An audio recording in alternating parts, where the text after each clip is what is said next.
go. He has had a tight grip on this game from pretty early on, it has to be said, even though I did predict that Lomo was in trouble at the very start. It seemed to me like Fantasy had a slightly superior build order and perhaps a slightly superior strategy, but Lomo has really shown him up here with his excellent, and it has to be said that the Vulture play has been what has secured Lomo the victory, and the fact that he persisted with it even when it looked like Fantasy was countering it well. Lomo continued to pump out Vulture after Vulture after Vulture, and there was a crucial moment where Fantasy had gotten to that ramp just next to Lomo's 6 o'clock expo, and Lomo just arrived with 5 siege tanks in the last shred of an instant to be able to secure his defense. And if he hadn't held there, it would probably have been GG, because Fantasy would have established that perimeter, established that contain, and Lomo would have struggled. But Lomo did a great job of delaying Fantasy's reinforcements long enough to be able to get those siege tanks out. Fantasy, meanwhile, has managed to clear out. He has managed to clear out the left-hand side of the map, so he's going to continue to fight. Lomo, however, has now got dropships of his own and dropping units right on top of Fantasy's expansion at that 1 o'clock position. That expansion has been taken out. Fantasy, however, has secured a thin yellow line rather on the left-hand side of the map, securing the 7 o'clock and 8 o'clock expansions as well as the 9 o'clock expansion. So he should be okay for resources. It should give him a chance to get his units back and get a fight back off. So Fantasy with a decent sort of fight back, he's managed to draw Lomo's forces in. Lomo was obviously concentrating his forces at that 1 o'clock expansion, but Lomo has the middle of the map as well as the right hand side of the map. And again, I would have to say Lomo with a strong advantage right now, and obviously superior ground forces. Fantasy, the only thing going for him is that he has more dropships. He's got about 5 or 6 dropships that he's managed to accumulate and keep alive, and Lomo really needs to kill some of those dropships to deliver the hammer blow, because right now he is being outmaneuvered by Fantasy in terms of Fantasy being able to put his units and concentrate them in a single attack, whereas Lomo's units are moving much more slowly on the ground. And again, Fantasy switched to dropships, to dropship play. Getting those starports with control towers down earlier might be the thing that saves him in this matchup, although I have to say it will be a really hard task for the SKT1 Terran Premier player to perform. Lomo, again, with a massive ground force, looks like he's getting ready to move out. He's got a couple of dropships in support, and he's just moving up the middle of the map. Fantasy with about 6 dropships. The great thing about this, about having dropships, obviously, is that you can respond to an attack anywhere, even if the opponent is a larger force. Your more mobile force, smaller force, can be effective versus the large army, because the opponent has to be everywhere. You only have to be in a few places.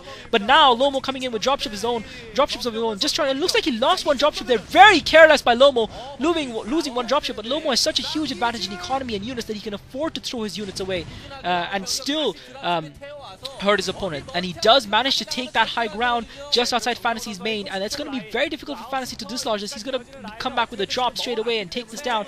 And meanwhile, Fantasy building another command center. Looks like he is going to take that expansion at the 7 o'clock position. He's going to plant his command center down there.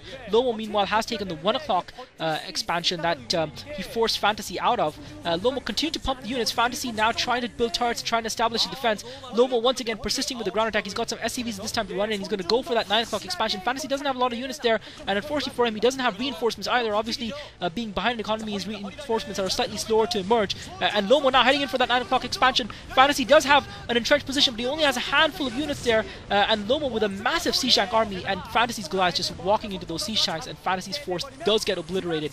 And once Lomo takes this expansion down, he's going to have a complete surround. He's actually going to bifurcate Lomo's going to bifurcate Fantasy's forces, and that's going to make it incredibly difficult for Fantasy to reinforce. Fantasy with his dropships pulling through, he's going to try and drop right on top of those siege tanks and try and take them out, or perhaps he's going to reinforce. He's actually reinforcing that 9 o'clock position rather than dropping more units there. Meanwhile, Lomo coming in with the drop of his own. Lomo moving in. This might be a bad time for Lomo to move in, because Fantasy's units are in place.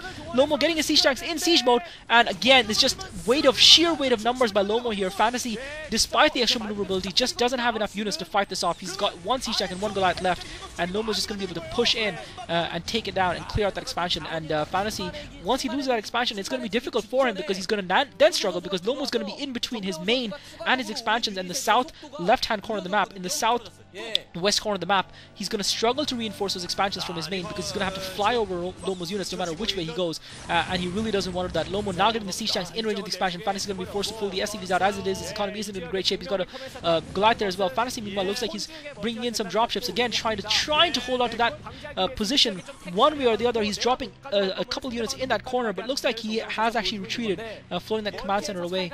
And desperate times for Fantasy. He really doesn't want to allow this upset upset to happen, but I really don't think there's anything he can do to prevent this right now. Great play by Lomo, and I have to say I'm very impressed. And again, while this game winds down to its conclusion, I just want to say on the whole issues of movies and comments, as I've said, I've always given my opinions. And to the dude who was saying he goes to the cinema to be entertained and not to judge, I also go to the cinema to watch movies. That doesn't mean I don't have an opinion after I've seen the movie. I mean, God almighty, free speech and all that jazz, I thought you guys would believe in that stuff. But hey, you know, the great thing about it is I'm allowed to have my opinion and express it. You guys are equally welcome to disagree as vociferously as you want with my opinion and say so. And if you think my opinions are crap, then well, more power to you. But I'm not going to stop being who I am and doing what I do.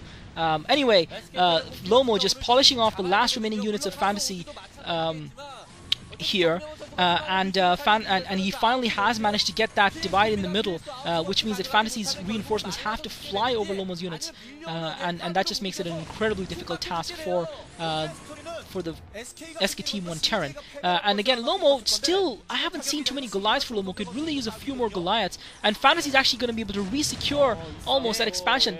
He certainly saved his expansion comfortably at the 8 o'clock position, but actually he's nowhere near re-securing that 9 o'clock expansion. He just doesn't have the number of units he needs. Lomo now bringing in a couple of dropship worth of units to reinforce his units.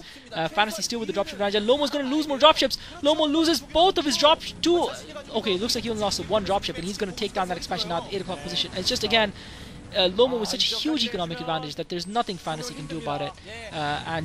Now Fantasy Lomo has put a lot of trouble to Fantasy at that 8 o'clock expansion. He's going to be able to reinforce that soon as well. And the C-Shack there, Fantasy bringing in a couple of dropship worth of units again to try and take that expansion back. And really, he is really struggling to hold. And this time, Lomo is hurting Fantasy's dropships. He managed to kill one of the dropships. And really, Fantasy should GG, I feel, at this point. There's not much he can do, I feel. Lomo coming in with more reinforcements yet again. And he obviously has a shorter route along the ground to that expansion at the 8 o'clock and 9 o'clock position because they're closer to his main, obviously, than the cross map of Fantasy's base. Fantasy just in a huge world of trouble, and he's trying his best, but there's just nothing he can do. He's going to lose that expansion at the 8 o'clock position, being shelled from all around it, below and above, and he just doesn't want to lift it because he needs every last drop of mineral he can squeeze out of that expansion. Finally, the expansion goes down. Fantasy, Lomo now building starports. I wonder if he's gonna build a few battle cruisers just to rub salt into Fantasy's now gaping wound. Lomo continuing to come in, and Fantasy, it looks as shocked as Gordon Brown when his entire cabinet resigned before him. Although I don't know why that would have been a shock, but you know, you underestimate at your peril. These are pro gamers. I mean, okay, J-Dog versus Hyuk, as you guys said, 80% versus 30%, right? Fantasy versus Lomo, I guess we were wrong. And I've got to say, I really enjoyed that game of StarCraft, guys. This is Klazart. Thanks for listening.